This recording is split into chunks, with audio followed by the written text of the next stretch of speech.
Welcome to our channel. Today we how to log into H2O.ai Driverless AI quick tutorial step by step clearly. To begin, open your web browser. In the address bar, type the URL for H2O.ai Driverless AI. Press the enter key to navigate to the login page. Once the page loads, locate the login section. You will see fields for your email and password. Enter your registered email address in the first field. Next, input your password in the designated area. Ensure that your password is entered correctly.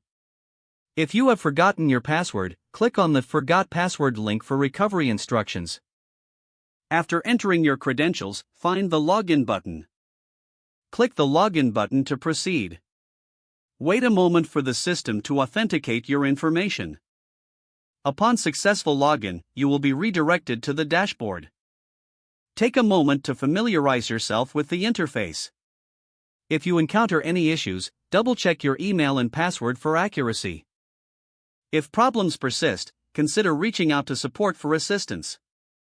Now you're ready to explore the features of H2O.ai Driverless AI. Enjoy your experience.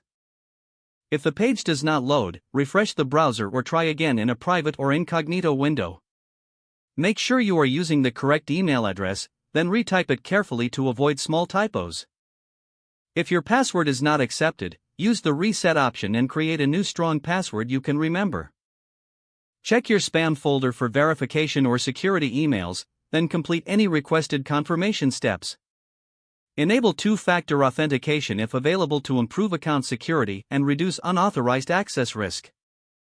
After signing in, review your profile details so your contact information and settings are accurate and current.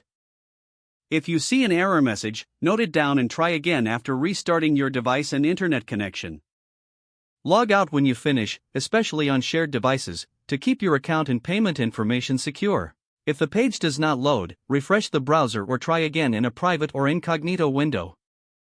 Make sure you are using the correct email address, then retype it carefully to avoid small typos.